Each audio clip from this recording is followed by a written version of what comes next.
ঘৰে ঘৰে হৰেক মাল বিক্ৰী কৰিবলৈ গৈছিল সুলেমান আৰু কৰিডুৰে।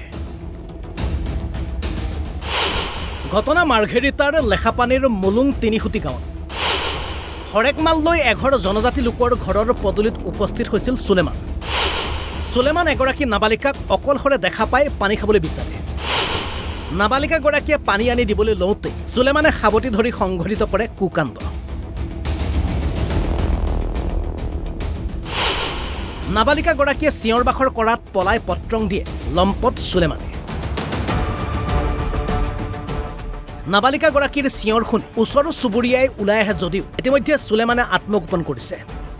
গাঁওবাসীয়ে বিচাৰ খোচাৰ কৰাত প্ৰায় ৩ ঘণ্টাৰ পাছত তিৰাপ নৈ কাষত লুকাই থকা অৱস্থাত সুলেমানক ধৰিবলৈ সক্ষম হয়।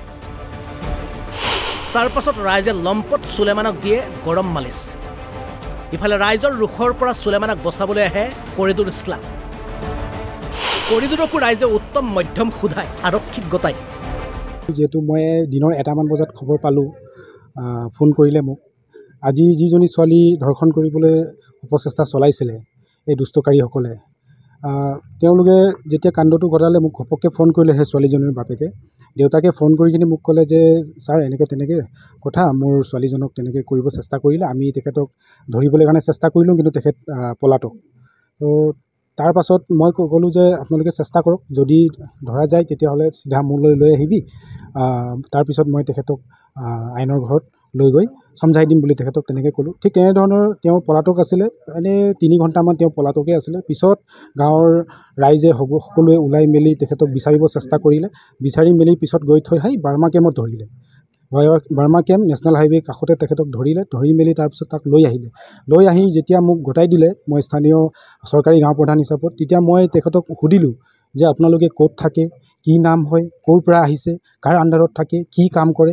তেতিয়া তেওঁলোকে সম্পূৰ্ণ কথাবিলাক ক'লে যে আমি হৰেক মাল বেপাৰী হয়, আমি গাঁৱে ভূঞে আমি বিক্ৰী কৰি ফুৰোঁ, তেনেকৈ ধৰণৰ কথাটো ক'লে। তাৰপাছত মই এইটো সুধিলোঁ আপোনালোকে কেইজন আছে, ক'ৰ পৰা আহিছে। তেওঁলোকে কৈছে আমি ৱেষ্ট বেংগলৰ পৰা আহিছোঁ, আমি ৱেষ্ট বেংগলৰ নিবাসী বুলি ক'লে।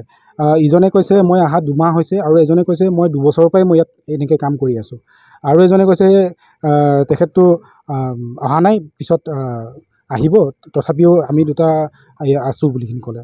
তো যিজনে কাণ্ডটো কৰিলে সিজনে মানে আমাৰ গাঁৱত তেখেত নতুনকৈ আহিছিলে, প্ৰথমবাৰ বাবে আহিছিলে চাগে। মই আগত পিছত তেনেকৈ দেখাও নাই তেখেতক। তেখেতে চাইকেলত বস্তুখিনি লৈ পেলাই আহিছিলে গাঁৱত।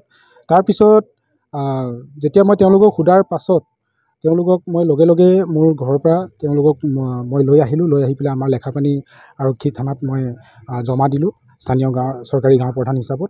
আৰু এতিয়া তেওঁলোকক আৰক্ষীয়ে গ্ৰেপ্তাৰ কৰিছে, আৰু ইতিমধ্যে তেওঁলোকক মেডিকেল কৰিব নিছে বৰ্তমান। আৰু মোৰ